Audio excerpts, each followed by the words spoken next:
আজকে আমরা দেখতে চলেছি এমন এক ব্যক্তির লাইফ স্টোরি যার প্রথম দিকের কর্মকাণ্ডে তার আশেপাশের থাকা সমস্ত মানুষ হাসিতে ফেটে পড়তো।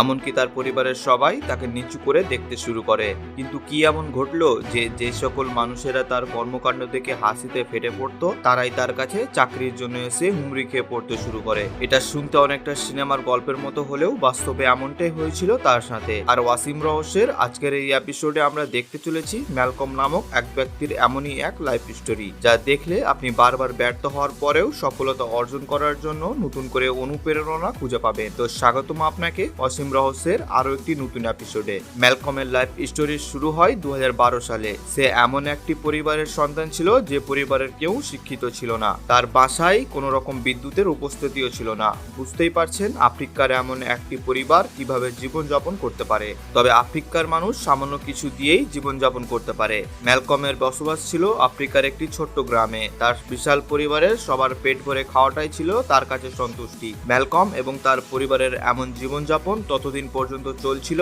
যতদিন না পর্যন্ত ম্যালকমের কাছে অপ্রত্যাশিতভাবে সৌভাগ্যের দুয়ার খুলে যায়। প্রথমেই বলেছি ম্যালকমের জীবনযাপন ছিল আফ্রিকার গরিব একটি পরিবারে। তবে সে যখন বড় হচ্ছিল তখন তার উপর পরিবারের সমস্ত দায়িত্বভার চেপে বসছিল, কারণ তার বাবা ছিল একজন জুয়ারি। বুঝতেই পারছেন আফ্রিকার এমন একটি গরিব পরিবারের মূল চালিকা শক্তি যদি জুয়া খেলে সমস্ত টাকা উড়িয়ে দেয় তাহলে সেই পরিবারটি কি হতে পারে। তবে শুরুর দিকে এই পরিবারের এমন অবস্থা ছিল না। দিনের পর দিন তার বাবা জুয়া খেলার জন্য এমন অবস্থা সৃষ্টি হয়েছিল। হঠাৎ একদিন ম্যালকম তার পরিবারের সবাইকে ছেড়ে চলে আসে এবং ভাবতে থাকে তার কি করা উচিত, কিভাবে সে তার পরিবারকে আবার পুনরায় গঠন করবে। বেশ কিছুদিন সেই অনাহারে ওয়ার্দাহারে ভোগে বিভিন্নভাবে চিন্তা করতে থাকে। সে ভাবতে থাকে ছোটখাটো কোনো চাকরি জোগাড় করে তার পরিবারের মুখে হাসি ফোটানো সম্ভব নয়, কিছু একটা করতেই হবে। সে বিজনেস করার প্ল্যান করে, আর তাই সে তার কাছে যে অল্প কিছু পরিমাণ টাকা জমানো ছিল তা দিয়েই আশেপাশের এলাকা থেকে পুরনো ছেঁড়া ফাটা টায়ার কিনতে শুরু করে। আর এমনটা দেখে তার আশেপাশের সবাই বিভিন্নভাবে তাকে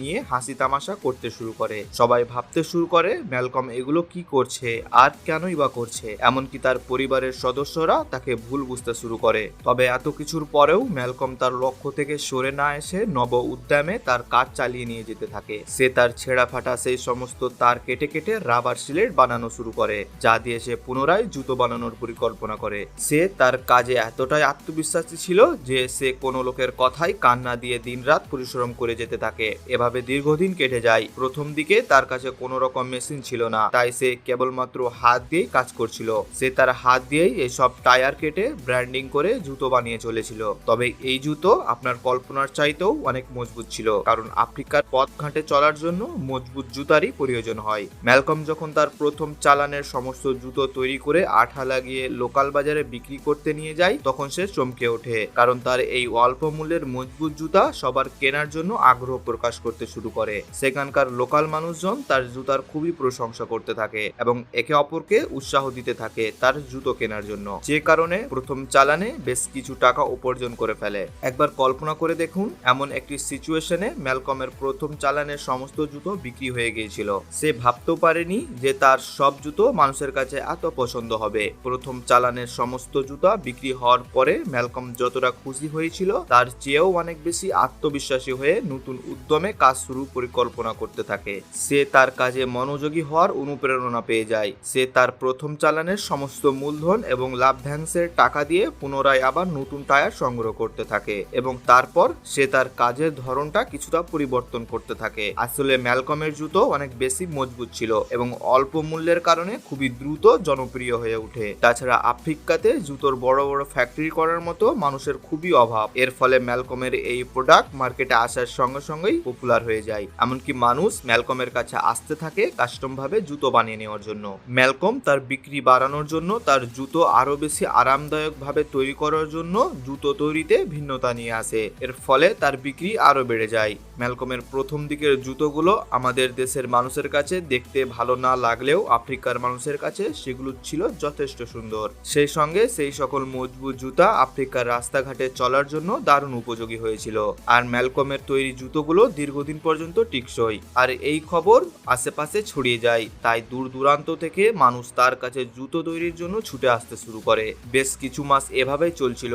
হঠাৎ একদিন ম্যালকমের কাছে মনে হয় সে তার কাজের পরিধি কেন বাড়াচ্ছে না, তাই সে ছোটখাটো একটা ফ্যাক্টরি করে ফেলে। ফেলে। অবশ্য সেটাকে ফ্যাক্টরি বললে ভুল হবে, তবে ওয়ার্কশপ বললেই সব চাইতে বেটার হয়। সেই যাই হোক, সে তার ওয়ার্কশপ একটি পুরনো বিল্ডিং এর মধ্যে তৈরি করে, বেশ কিছু এমপ্লয়িও হায়ার করে। কিন্তু তার জুতোর চাহিদা এত পরিমাণে বেড়ে যায়, অল্প সংখ্যক এমপ্লয়ি দিয়ে তার পোষাচ্ছিল না। তাই সে আরো কিছু মানুষকে তার সাহায্যের জন্য হায়ার করার পরিকল্পনা করে। আপনি বিশ্বাস করেন আর নাই করেন, ম্যালকমের কাছে সেই সমস্ত মানুষ এই কাজের জন্য আসতে শুরু করে যারা তার টায়ার সংগ্রহের করার দৃশ্য দেখে হাসতে ফেটে পড়তো। যাই হোক, এত বেশি থাকার কারণে ম্যালকম পুরো একটি অঞ্চল জুড়ে জনপ্রিয় হয়ে ওঠে এবং তার বিক্রি অসম্ভবভাবে বাড়তে শুরু করে। একটি তথ্য জেনে রাখুন, আফ্রিকার দেশগুলিতে যখন নতুন কিছুর জনপ্রিয়তা বাড়তে থাকে, তখন সেখানে আমাদের দেশের মতো একজনের দেখা দেখি আরেকজনের সেই জিনিস করার প্রবণতা খুবই কম। তাই বলতে পারেন ম্যালকম তার ব্যবসা একই রকম চালাতে শুরু করে। মাত্র অল্প কিছুদিনের মধ্যে ম্যালকম তার সমস্ত ঋণ পরিশোধ করে উন্নত লাইফ স্টাইল লিড করতে থাকে। মাত্র 2 বছর পর এইরকম আরো কিছু ব্যবসা খুলে বসে। সে বড় বড় মার্কেটে বেশ কিছু দোকানও কিনে নেয়, আর সে তার সমস্ত দোকান থেকে বিভিন্ন রকম পাইকারি পণ্য বিক্রি করত। আর এভাবেই ম্যালকম ছেঁড়া ফাটা টায়ার দিয়ে একজন সফল বিজনেসম্যানে পরিণত হয় না, এরকম মনে করে আমাদের আশেপাশের এমন অনেক পরিত্যক্ত জিনিস পড়ে রয়েছে যা দিয়ে যে কেউ সফল হতে পারে। তবে আপনিও ম্যালকমের লাইফ স্টোরি থেকে শিক্ষা নিয়ে নব উদ্যমে নতুন কিছু শুরু করে লাইফে অর্জন করতে পারেন। ভিডিওটি ভালো লাগলে শেয়ার করতে পারেন, এবং আপনি যদি এমন রহস্য, রোমাঞ্চ, আনকমন আর ইন্টারেস্টিং ভিডিও দেখতে পছন্দ করে থাকেন, তবে অসীম রহস্য চ্যানেলটিকে এখনই সাবস্ক্রাইব করুন এবং পাশে থাকা বেল আইকনটি প্রেস করুন। তো দেখা হচ্ছে আগামী এপিসোডে, ততক্ষণ পর্যন্ত ভালো থাকবেন।